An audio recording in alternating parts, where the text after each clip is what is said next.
Welcome to the gameplay demo for the Robotic Age. This demo will involve the sample characters included in the book, but after they've been through a few missions and improved their abilities. We will meet George, Katrina, Jay, and Kaiji, currently backed into a corner by enemy forces. George notices that the experimental weaponry he had stolen is now out of ammo. He drops them in preparation for the fight ahead. The troopers step back, allowing room for the war golem to advance. This will be their first time getting to see it in action. The most common enemies in the Robotic Age come in three categories. Littles, like turrets and drones, mediums, like enemy soldiers, and bigs, like the war golem. Being a big means the war golem should be a challenge for the entire group.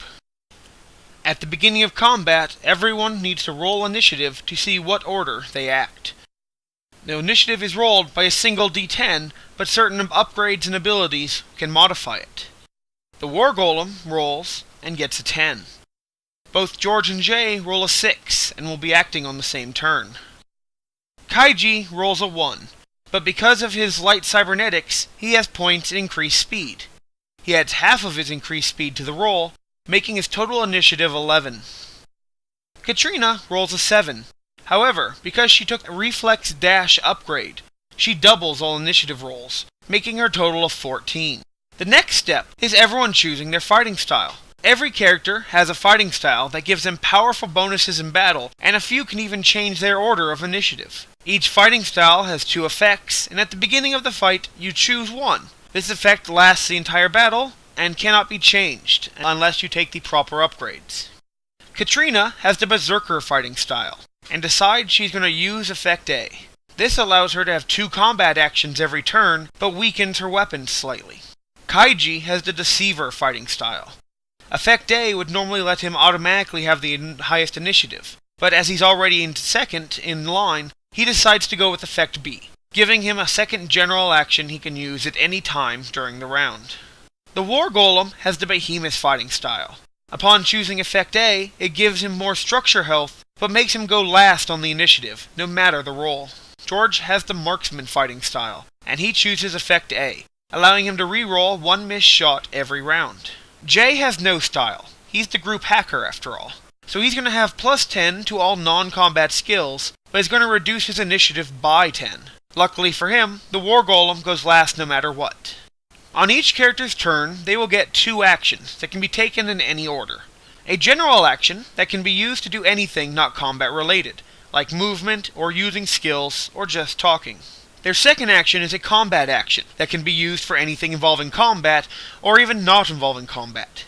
You don't have to attack using your combat action. You can use it as a second general action to move, continue repairs, or just about anything else.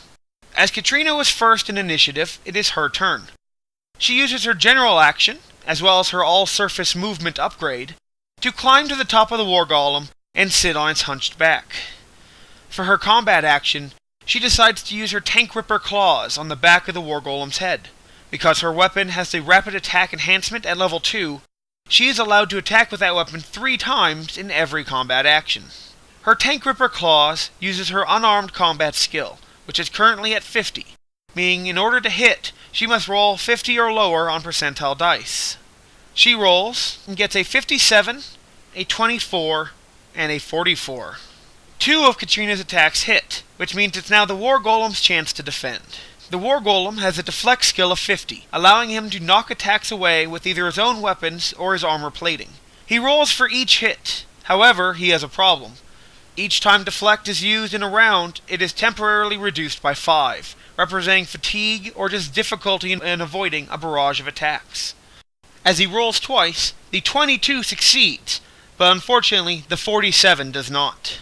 Katrina's weapons have a power level of 1 because of her fighting style, meaning that she gets to roll 1d10 for damage for every hit that wasn't dodged or deflected. Because she also has an increased strength of a value of 30, that gives her melee and unarmed attacks a plus 3 bonus to damage. Katrina rolls an 8 and adds her 3, doing a total of 11 damage. She does remind the GM that her weapon has the armor-piercing level 1 enhancement, so ignore 1 point of the War Golem's armor. The GM notes the damage, and normally it would be Kaiji's turn.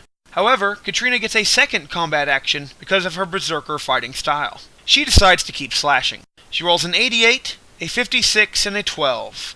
Bad rolls for Katrina. She only hits one more time. The Golem gets to defend again, but his deflect is now considered 40 because he'd had to use it 2 times before. He rolls a 58, and the attack goes through. Katrina rolls, and with her bonus, gets a total of 8 damage. It is now Kaiji's turn.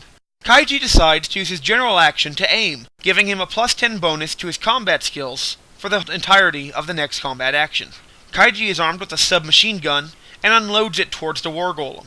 The submachine gun also has rapid attack of 2, and because of aiming, Kaiji's range attack skill is now considered a 55. Kaiji rolls a 23, an 18, and a 52, only hitting that third time because of the aiming bonus. The Golem attempts to deflect, but because the round isn't over yet, his deflect hasn't returned to normal. He has used it 3 times now, so it's considered to be a 35, a 30, and a 25 for KG's hits. The War Golem rolls a 21, a 45, and a 60, deflecting only 1 attack. Kaiji's weapons are power level 2, so he gets to roll 2d10 for each attack. The first weapon rolls a 5 and a 7, for a total of 12, and the second attack rolls a 2 and a 9, for a total of 11. The War Golem's armor gets to reduce the damage taken from each hit, but until they know what that armor is, they assume they are doing some decent damage output. Because of Kaiji's Deceiver fighting style, he has a second general action he can use at any time, and he decides to use it now to move and put a little distance between him and the Golem. It is now George's turn, and George uses his general action to sigh and turn off the Blast level 2 enhancement he has on his shoulder cannon. He doesn't want to hit Katrina, no matter how many times she gets in his line of fire.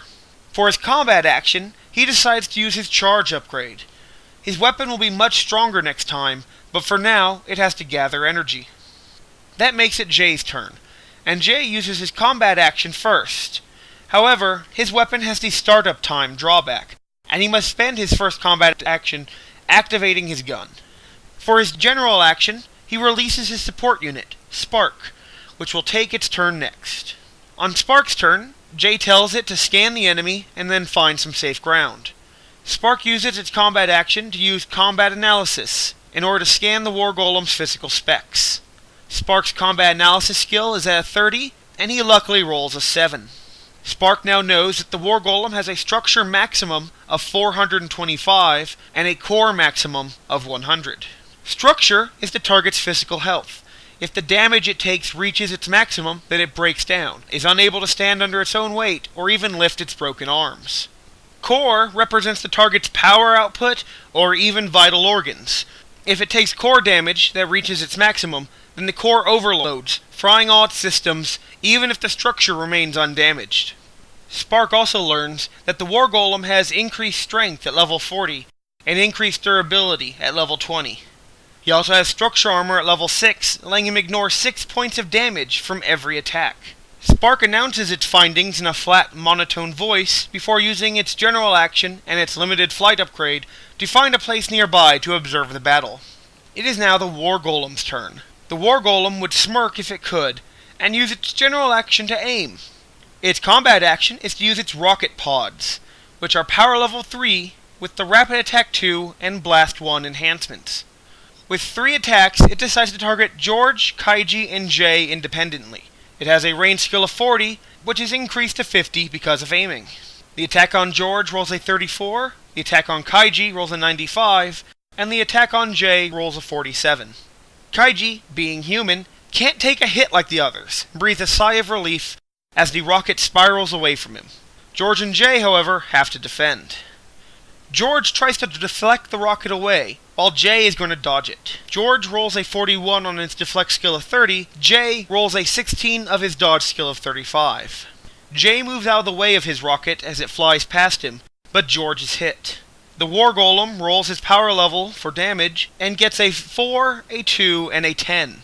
When a damage die rolls a 10, it is considered a critical hit, and it increases the power level by 1. Power level gained by critical hits can't itself gain a critical hit, even if that dice rolls a 10. In this case it rolls an 8, bringing the total damage to a 24. Because the weapon had Blast 1 as an enhancement, It does half damage to everything within 3 yards. That would be Jay. George has 4 structure armor, so he only takes 20 damage from the hit. But Jay doesn't have any armor, so he takes the full 12 damage from the blast. George is in more trouble than he thought, though. 20 damage is also his catastrophic damage threshold, meaning that damage didn't just hurt, but it also managed to knock something offline. If the War Golem had made a called shot when it attacked, it would get to choose what shuts off. But because he didn't, George decides to turn off his increased perception. That is the end of the round, and the War Golem's deflect has returned to normal, as well as George's deflect and Jay's dodge. The War Golem has taken a total of 20 structure damage that turn, but managed to give as good as it got. That could all turn around next turn when George fires his charge shot, now a power level 4, and could easily shut down the Golem's rockets with a called shot. Jay's lightning rifle comes online next round, and he can damage the War Golem's core with it, making a much easier takedown. It also wouldn't hurt